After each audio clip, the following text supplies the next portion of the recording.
I'd like to call on Daniel Hayward, committee member of the Corporation of Hamilton, to introduce our guest speaker for the evening. Good evening, distinguished guests, members of the Bermuda Industrial Union Executive, brothers and sisters, ladies and gentlemen. It's my pleasure and honor as delegate of the Corporation of Hamilton to introduce tonight's guest speaker. No stranger to our labor front line, Brother Jason is one of Bermuda's promising young leaders and perhaps one of the most influential advocates amongst his peers. He has been an active trade unionist for the past decade. His dedication to see his country and countrymen progress are definitely recognized. Brother Jason serves as an executive board member of the Bermuda Industrial Credit Union, vice president of the Bermuda Trade Union Congress, and more notably, as the current Bermuda Public Service Union president.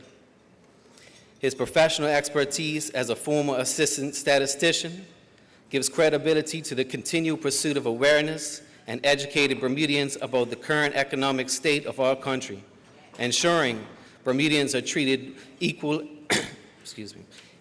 and fairly. Brother Jason is a man who many will attribute as one of natural-born leader who demonstrates confidence, passion, and nobleness. He is an inspiration to both young and old and has been dubbed the people's choice, when simply put, enough is enough.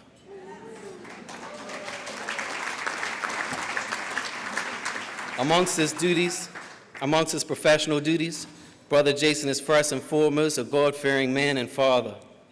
Never shrinking from his primary responsibilities, Brother Jason is a leader with a clear vision for Bermuda and her people.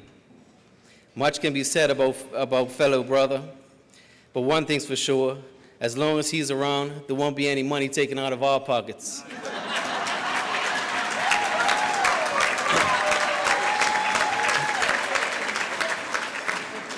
Tonight, the next voice you will hear will be that of our very own Brother Jason Hayward. Thank you.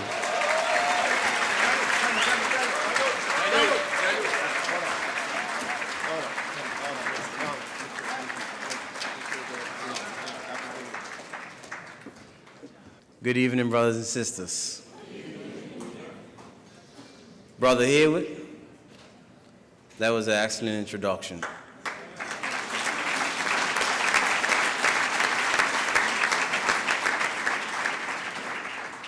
Please continue participating in trade union events. The movement needs you.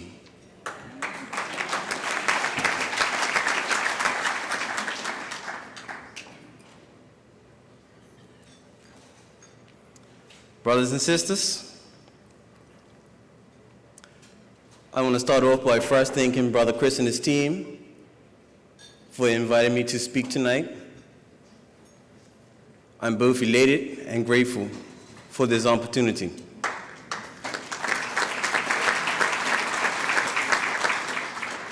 It is truly an honor and a pleasure. And I don't take my responsibility here tonight lightly. I also want to commend the BIU for their years of service and contribution to this country.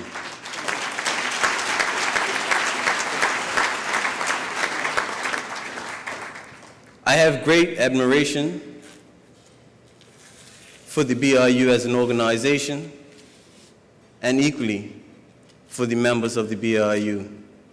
Those have come before me, and those who are here working with me now. So for that, we applaud you.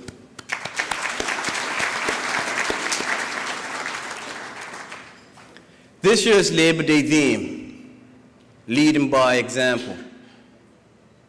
The theme is extremely powerful. It causes us to take a critical look at ourselves as leaders to measure whether we are living up to the expectations of others, in addition to measure whether we're living up to the expectations and the standards that we set for ourselves as leaders. It is also fitting, based on the events that transpired in January, January 26th, 7th, and 8th, where we saw a group of workers lead by example. These public service workers braved the cold. They resisted threats from their employer to stand up for what they believed in. For those public servants that took part in that event, your historic triumph will be remembered for years.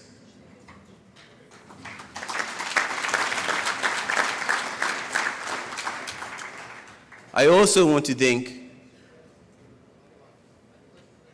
the workers of Banquet who joined in with us, and the other members of public who came to support us in our time of need. During the dispute and after the dispute, I received many compliments, thank you, and well wishes from the public. Bermuda, your words truly mean a lot to me, and I thank you for the encouragement.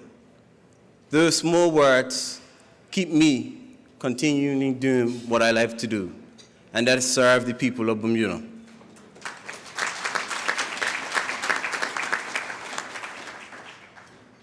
However, while there's a group of people who love and admire me, there's equally a group of individuals who detest what I represent and want to see me silenced. Brothers and sisters, don't be alarmed. They can neither break me nor silence me.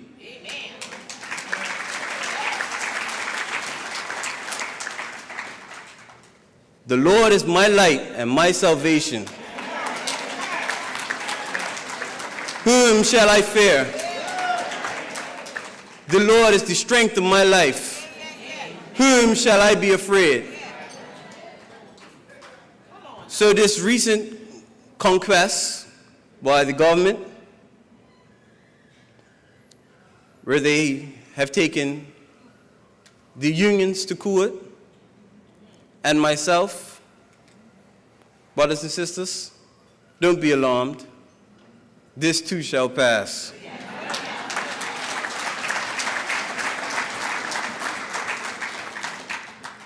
I'm more concerned with the social and economic condition of the people of this country than these court disputes. What the government is attempting to do to the unions and myself is wrong. But the unions are here to stay. United we stand, divided we fall, and we shall move onward and upward together.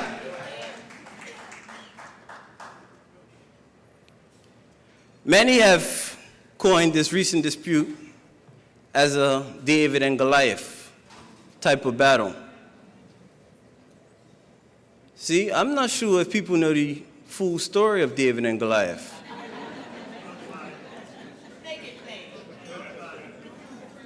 It doesn't end with David slinging a stone and killing Goliath. David then takes Goliath's sword, chops off his head, and delivers it to where it's got to go. David then goes on to become a king.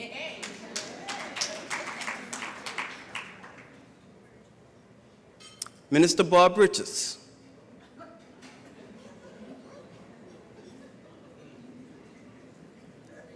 let's cut the foolishness. What we're doing is wasting time and money. You don't like something that I said, so you want to take me to court. Grow up and man up.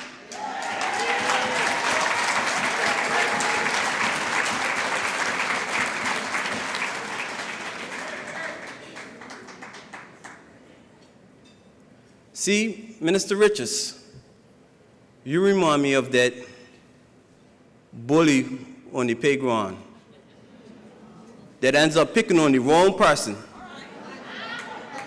and goes home with his front teeth in his back pocket.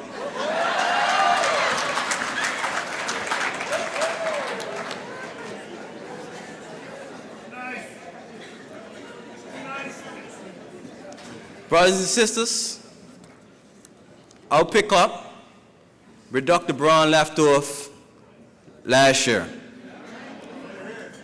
Dr. Brown called for functional unity, an all-out campaign by the opposition, the union, the People's Campaign, and other community organizations to unite and reclaim the government.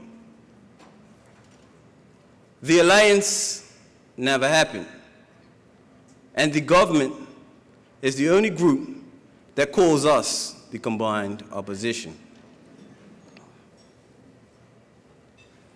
The functional unity that Dr. Brown called for did not occur, maybe because the vision was too shallow. See, functional unity must transcend political power. It needs to include organizations working together to uplift the social and economic conditions of all in the country. See, while we can have a change in political power, it does not necessarily translate into a change in a system that is structurally flawed. A system that causes social and economic inequalities. And while change in political power may be a critical component, it also can provide persons with a full set of hope and a dependency on the government. See, our political system is structured in a way that creates a constant battle between the two parties. One does all that it can to remain in power, while the other does all it can to regain power. At times, this power struggle continues at the detriment of our people. But this government will have its judgment day. The people of Bermuda put governments in power. We allow them to become relevant. And if they don't do for the people, by the people, we will make them irrelevant. Bottom line.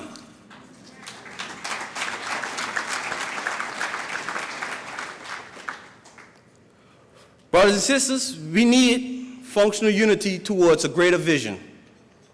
A vision that surpasses party politics, a vision that truly seeks to improve the social and economic conditions for those on the bottom half of society. A vision that truly aims for a better Bermuda. Many may or may not know that the Golden State Warriors are the NBA champs. Some persons may not even know who the Golden State Warriors are. But how does a team like the Golden State Warriors win an NBA championship? Maybe it's based on how the league is structured. You see, the league is structured in a way that allows the weaker teams, or the teams that finish on the bottom of the league, to acquire first-round draft picks or pick high up in the draft. And they utilize those picks to get new superstars or trade for existing superstars. The NBA realizes that the league is stronger when they allow the weaker teams to strengthen themselves. This is in contrast to the English Premier League, where the teams with the most money always finish on top, and the teams with the least money continuously get relegated. There is another distinction between the two leagues. The NBA prides itself with homegrown superstars, while the EPL imports its best players. See, these examples symbolize two realities of society. One where persons at the bottom have an opportunity to achieve greater, and one where there is no hope at the bottom. Brothers and sisters, I ask you, which Bermuda do you want? Surely it's the Bermuda where the bottom tier of society will be afforded the opportunity to progress. While easier said than done, this should be the vision. Bermudians should never feel as though they are in a constant state of hopelessness. For those members of society who are in a comfortable position, they should never feel like the plight of others is not their problem. See, the vision we set for ourselves should include the expectations of the people. On May 1st, 2014, over 3,000 people marched under the umbrella of the People's Campaign and presented the government with a manifesto based on principles of equality, jobs, and justice. We often hear persons in the community saying, the People's Campaign don't represent me. And that's perfectly all right. But let me tell you who we do represent. We represent the people who have attended People's Campaign meetings and poured out their pain, frustration, and anguish. The people who stood in front of hundreds, weeping as they shared their situations in meetings. The people who expressed hopelessness in a country filled with so much promise. Young people who express feelings of displacement and abandonment due to living in a country where access to opportunity is limited. The people whose hopes have been shattered because they cannot find employment, which pays a livable wage for them to provide for their family. The people who feel disconnected from their birthplace. That's who the People's Campaign represents.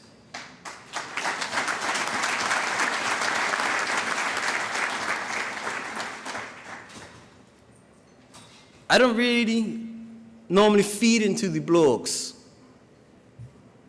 but there's always a blogger who he gets off with saying, the People's Campaign don't represent me, and then he sits back and watches and counts his likes. Brother Chris, we marched, we looked back, and we saw 3,000 people. What the hell is 50 likes?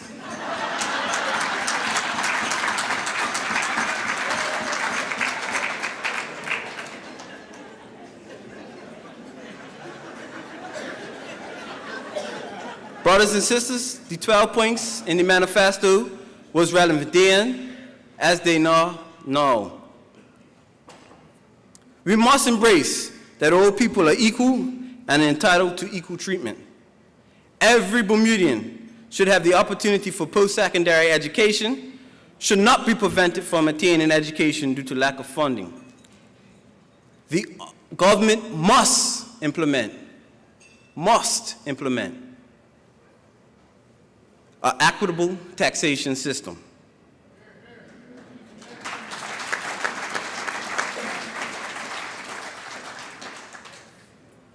Quality health care must be accessible and affordable to all.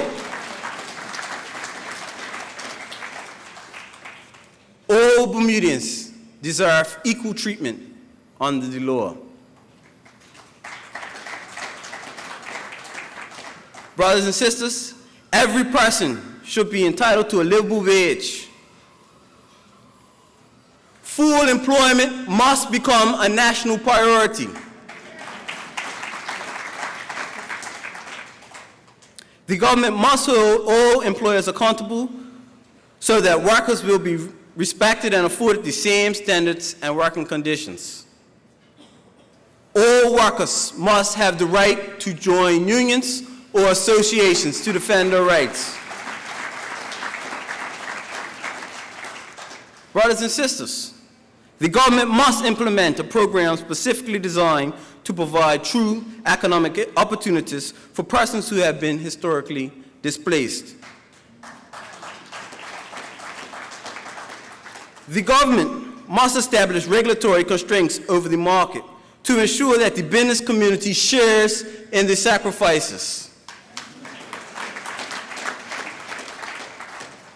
Equal rights must be the same for all citizens in Bermuda. As such, age cannot be a barrier for access to services, capital, or employment. The government does not own property, but holds it in trust on behalf of the people, and therefore should exercise proper stewardship that protects the access of the people against privatization.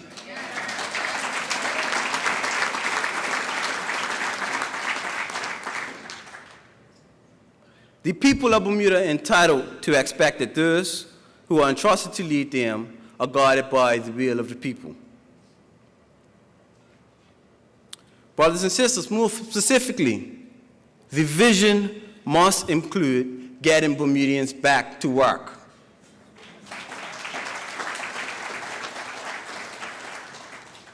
How is it possible that we have more jobs in the country than Bermudians in the labor force, and our people still can't find employment? Something is wrong with that picture. Either we are producing Bermudians that don't have the skill sets for the job market, or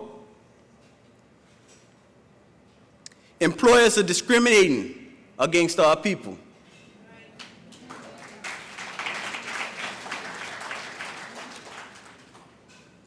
Either way, these problems need to be fixed.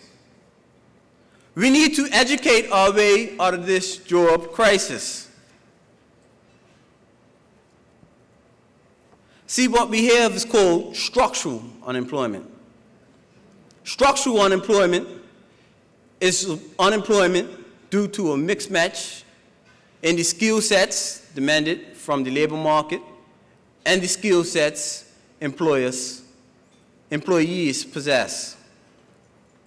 See, this form of unemployment cannot easily be overcome. However, through education, training, and creating access to jobs, we can solve our unemployment issues. We as a country must commit to investing in the education and job training of our citizens. This investment will undoubtedly benefit individuals and Bermuda at large. I'm calling on the government to commit to adequate funding for post-secondary education and to correct the current problems with our education system, namely problems associated with administration, finance, curriculum, and quality of delivery.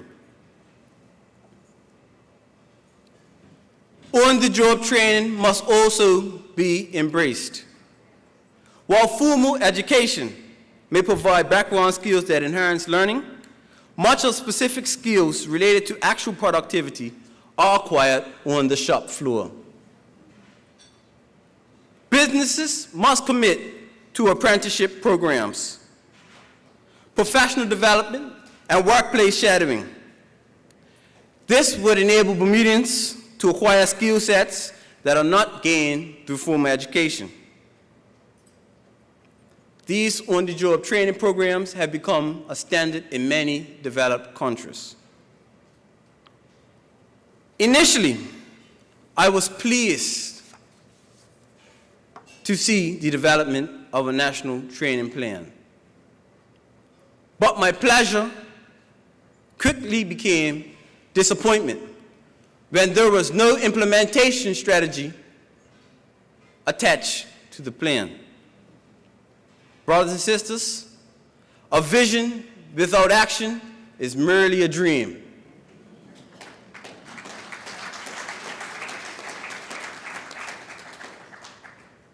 We have no time for daydreaming. OBA, you promised the jobs. Now it's time for you to deliver. You tell us the economy is improving. Kudos to you. Now get our people back to work.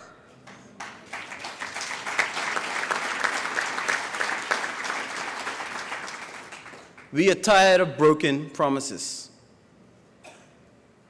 Minister Faye, Senator Faye, you can boldly say in the paper that you will fulfill your obligation and create the 2,000 jobs. Talk is cheap. Put up or shut up.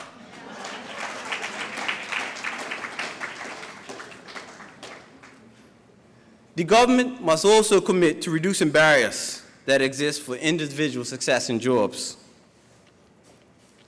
I'm calling on the government to address the reported discriminatory practices by employers against Bermudians. See, far too long, employers have been able to get away with setting rigorous qualifications and tests, primarily to discourage Bermudians. Some employers show a complete bias towards guest workers over Bermudians. This biasness needs to stop. What type of message are we sending our students when they go away, get an education, come back home, and all they find is shut doors?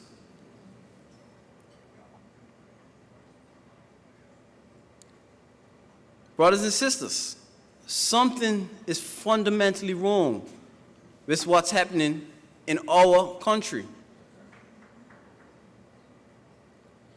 You see, I realize the critical need for guest workers in society. But our expatriate brothers and sisters should not be displacing qualified and able Bermudians.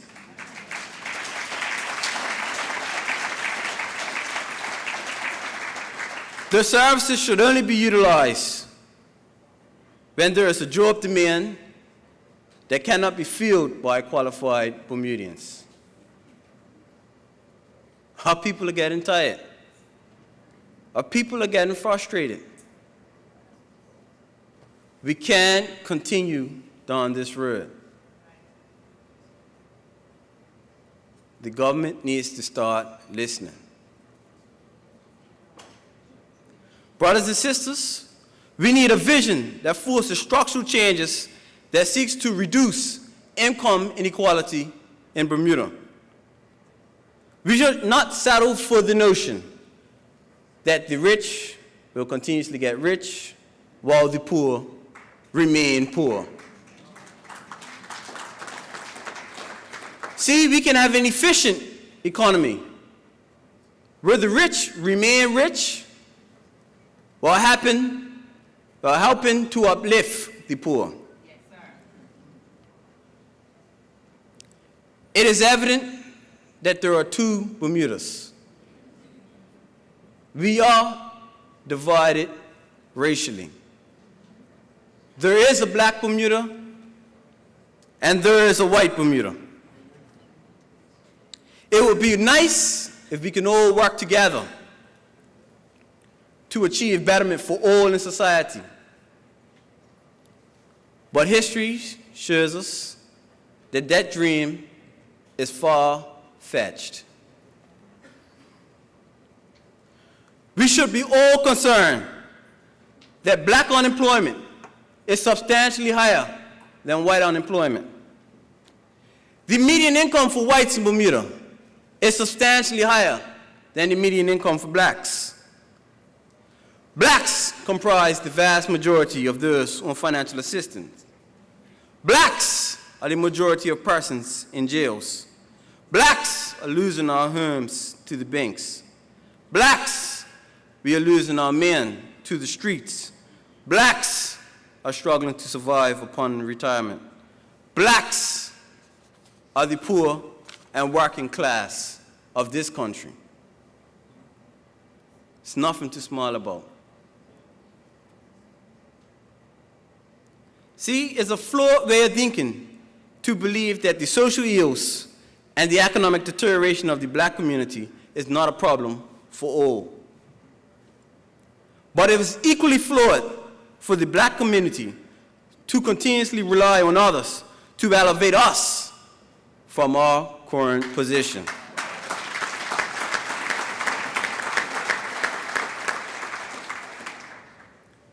These are our problems, and we must take the bull by the horn to collectively address them as a community. The days of dependency must stop.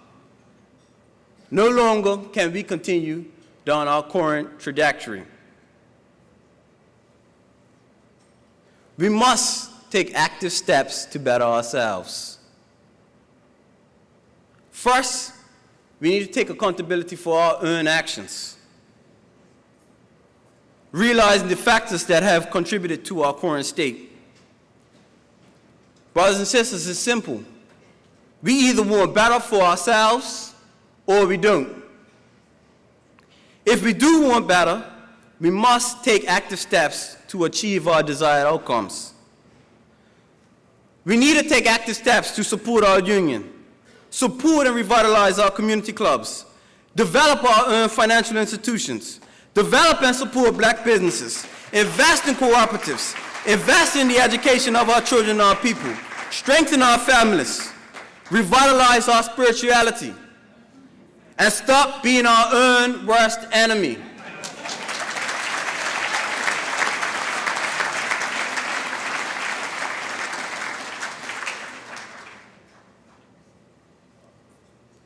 Let me repeat that. Stop being our own worst enemy.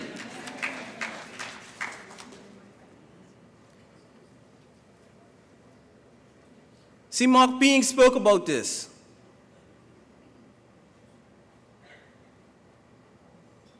Do for self. At first I took offense to it because I thought, coming from somebody in a position of government, government always has an obligation to help the citizens of the country. But when you think about it, it's absolutely correct. We must start to do for self. And we need to do it sooner rather than later. You see, the white community in Bermuda have exhibited functional unity for centuries. And as a result, they have the economic power. They have the country's political power. They earn their own businesses. The kids go to first-class institutions. And they handle their affairs a lot better than we handle ours.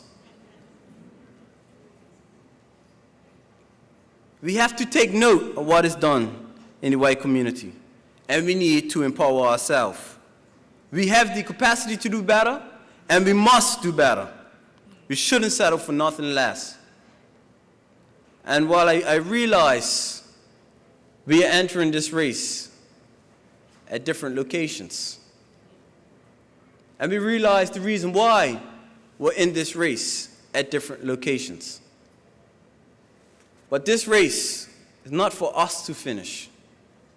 It's for the generations that come behind us to finish. Our role today is simply to close that gap.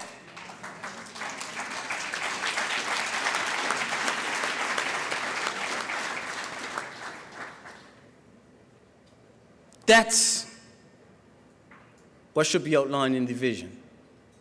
That's what we should use functional unity to work towards. Many are looking for strong leaders to step up in our community. Brothers and sisters, today's leaders must be grounded spiritually.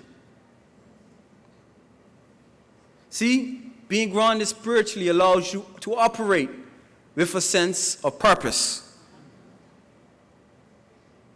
It also allows you to operate based on the value of love, whereby you have genuine care, concern, and appreciation for yourself and others.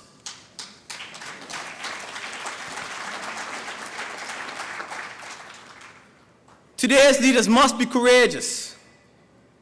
Be willing to take risks to achieve goals. Be prepared to fight the battles on behalf of the people. Be the voice of the voiceless. And be advocates for justice, regardless of whatever the consequences may be.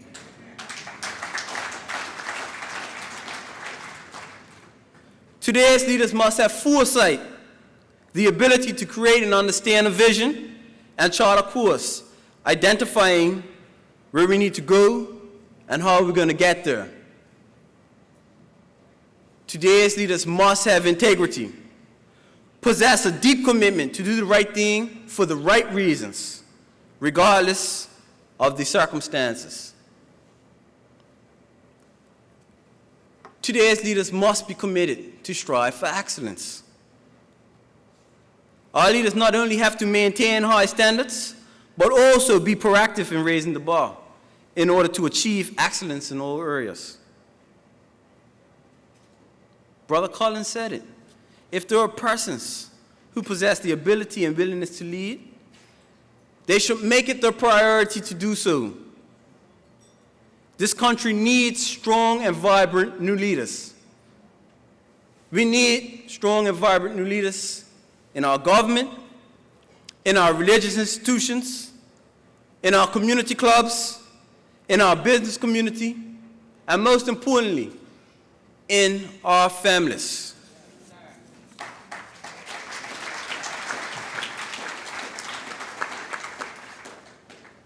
See, we should not just sit back and be satisfied with mediocre leadership. We must demand that our leaders operate at a standard of excellence. I came across an article in Forbes magazine. It was titled, 15 Ways to Identify Bad Leaders. The first line in the article read, it's important to realize that just because someone holds a position of leadership doesn't necessarily mean they should. Just because persons have a title doesn't make them a leader. 3 of those identifiers out of the 15 that resonated with me: when leaders fail to lead themselves. A leader who lacks character or integrity will not endure the test of time. Put up or shut up. Nobody is perfect, but leaders who constantly fail are not leaders, no matter how much they try. Beware of the know-it-all. The best leaders know exactly how much they know and how much they don't know. There is no need to always be the smartest person in the room. You must have a desire to learn from others around you. Brothers and sisters, we must not be fooled or deceived by those who pose as leaders, but clearly do not have the people's best interests at heart.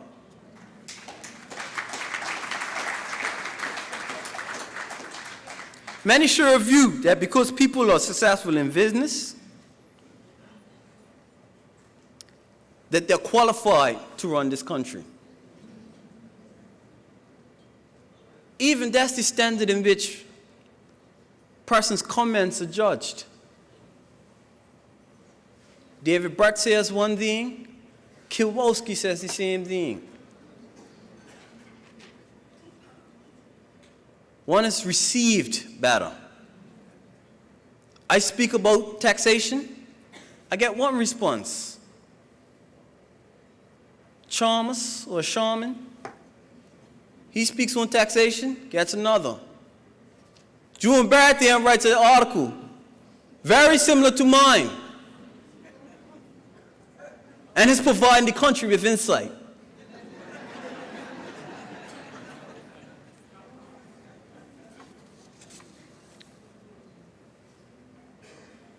Brothers and sisters, qualifications, your success in business don't equate or qualify you to lead this country. What you need over anything else is a love for the people.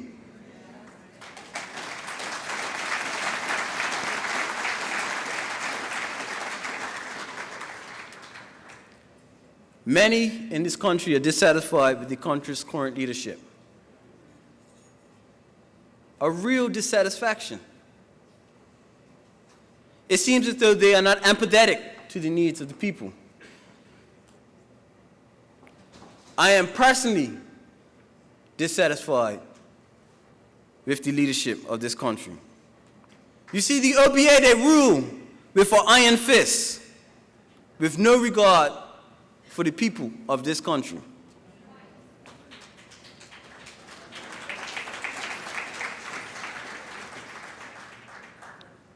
See, the business-driven agenda is distracting them from their principal purpose, which is to serve the people. So, over the months, we've heard the cries from public sector workers, cries from public sector workers, cries from employees and employers, cries from the opposition, cries from the unemployed, cries from our seniors, even cries from their own.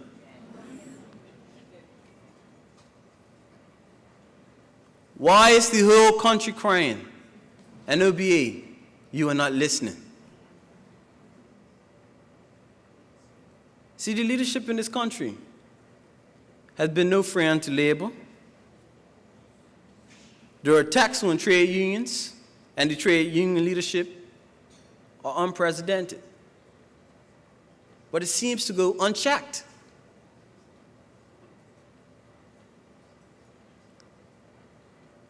It seems as though the premier of the country is not the captain of his ship.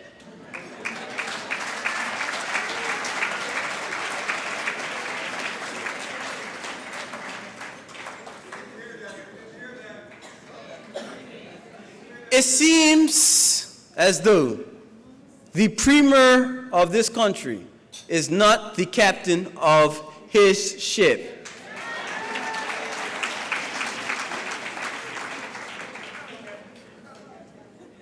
Why do I say that? Somebody tell me when was the last time the premier stood up and spoke up on an important issue in this country. How is that possible?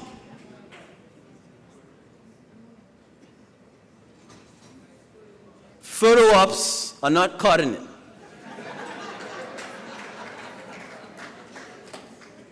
So we have an airport redevelopment. Anybody can have an opinion on whether they're for or against the development. But here's what we have. You have the People's Campaign that highlighted numerous irregularities with the contracting of this project. We have an independent poll done that says 70+% of the people in this country don't support the privatization. An independent Deloitte report identifies numerous gaps. A letter comes from the UK and says, we're not granting you position unless you begin to close some of these gaps. People do a critical analysis of the project. They are then termed number bombers.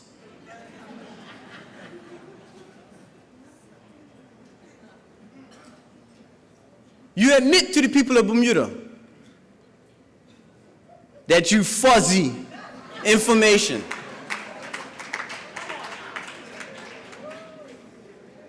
And then when asked the most important question, what will the airport cost?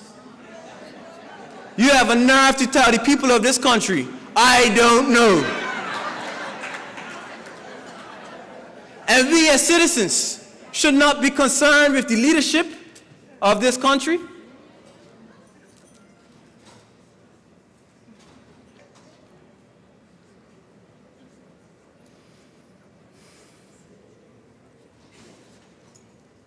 Brothers and sisters, we have identified what's required in a vision.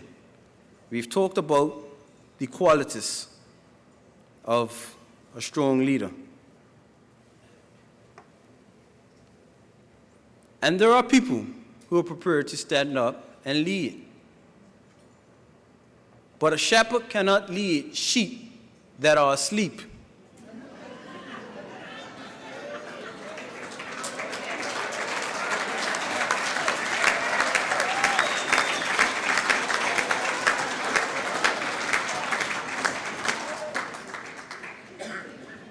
It seems like many in Bermuda are walking zombies.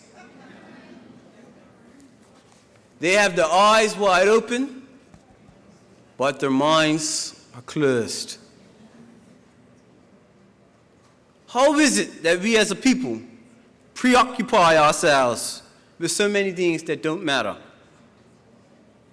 However, we have marginal or limited concerns with things that would affect us and the generations that come after us.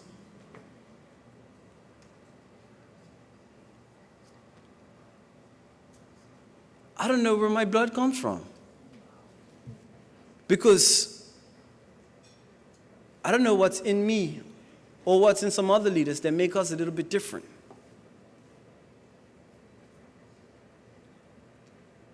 We're prepared to do what it takes for the betterment of this country.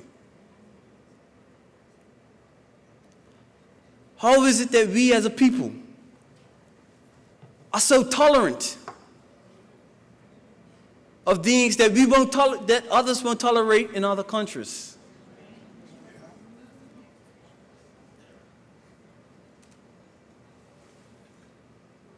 Have we been broken?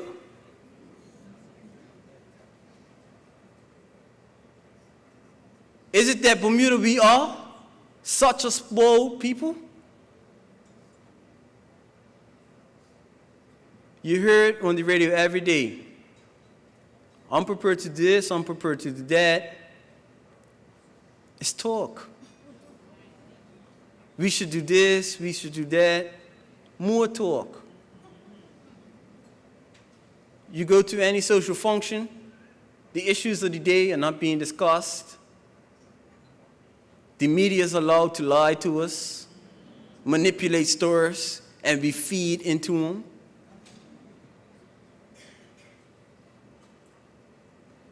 So, one international business acquires the NACS. The headline reads,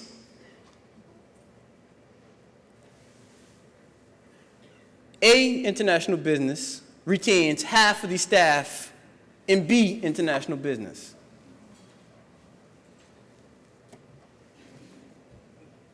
Head Oil and Construction acquired D&J, let's say, and then let half of the staff at D&J go Would the headline read, Zane retains half of D&J staff, or Zane lets go 50 people? See, our media is playing games with our mind. How is it possible that I send an article to the Royal Gazette? It takes 2 weeks to get in the paper, but Bob Stewart can reply and be featured the day after next.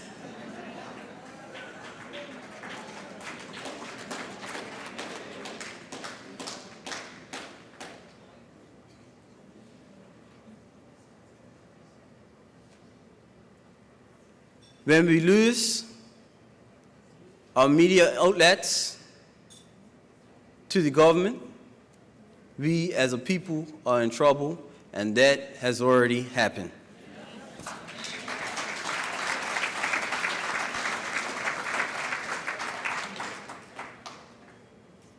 Brothers and sisters, I penned an article after Emancipation Day to provoke some thought in the community. The article was titled, "What If?" I sent it to a media outlet, and for some reason, they never published it. So I'll share it with you tonight. Brothers and sisters, what if integration in Bermuda is a myth and segregation is intentionally subliminal and designed so that the white community continues to thrive at the expense of the black community who is stricken with social ills and economic deterioration? What if the black community empowered themselves, both socially and economically, by working together as a community to achieve true liberation? What if the public education system is designed specifically to channel our kids towards becoming employees rather than entrepreneurs, business owners, and leaders in this community? What if the removal of technical education was deliberately done to marginalize our males, ultimately leading them to unemployment and gang activity? What if the entire community, young and old, black and white, began to exercise their civic responsibility, raising their level of consciousness, becoming less tolerant of political decisions and conduct that seem undemocratic and have negative impacts on our individual and collective well-beings? What if we as a country suddenly woke up and realized that party politics is not in our best interest and does nothing but further polarize the people, leading to bad policies and bully governments?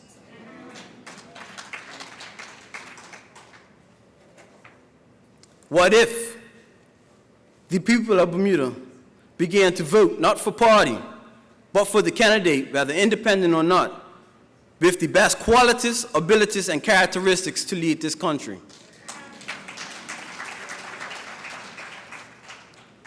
Brothers and sisters, what if prominent members of society are receiving economic benefit from gang activity and the distribution of drugs, using our young men as casualties in their quest for increased wealth?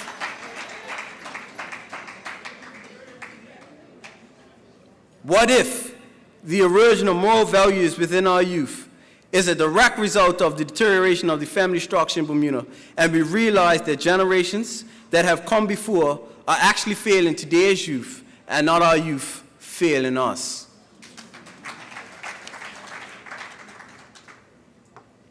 What if the Bermuda people collectively tapped into their innovative qualities and developed a second pillar of our economy, which would allow us to be less reliant on international business? What if these considerations are not real or realized? What if they are? Brothers and sisters, I ask you, what are you prepared to do? We must continue to fight for what we believe in.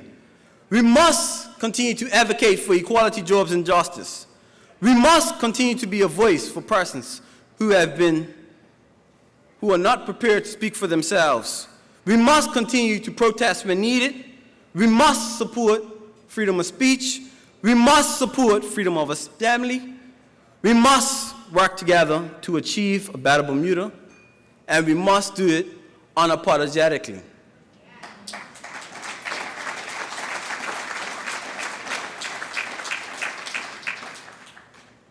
Brothers and sisters, the call will come, and when it does, I need you to wake up, rise up, and lead by example. Thank you.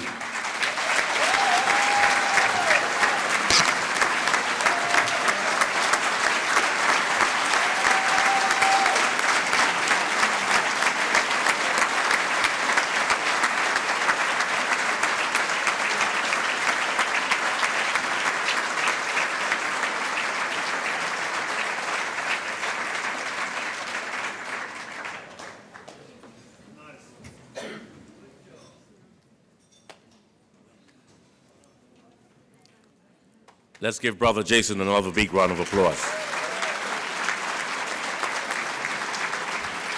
At this time, I call Brother Chris President to the podium for his thank you and his remarks.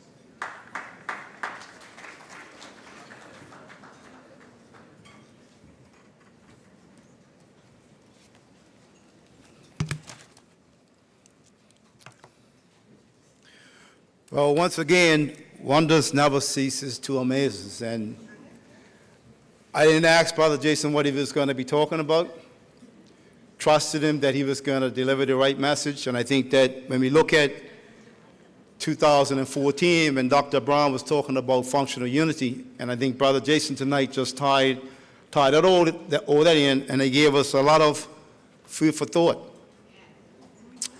Because what we continue to do every day is take a whole lot for granted.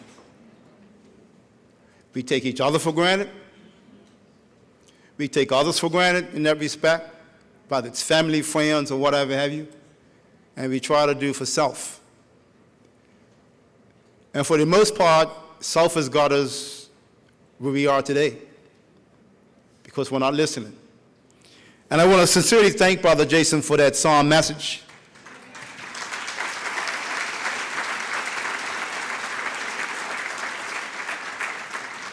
Because contrary to what a lot of people might think, yeah, you might think it's easy to be on the front line because maybe you might see Brother Jason, or you might have seen Brother Ali for 40 years, sir, and Derek, and now me. But we have feelings, you know, just like any normal human being. And we have family, and we have friends. And when we are identified as, you know, troublemakers, or cold, as Brother Jason said, and he drew a classic example.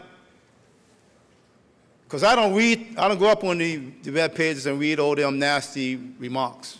You know why? No matter what we do as leaders, whether it's good or bad, from their point of view, it's never going to be enough. With that, I thank you, and I hand you back over to Brother Andre.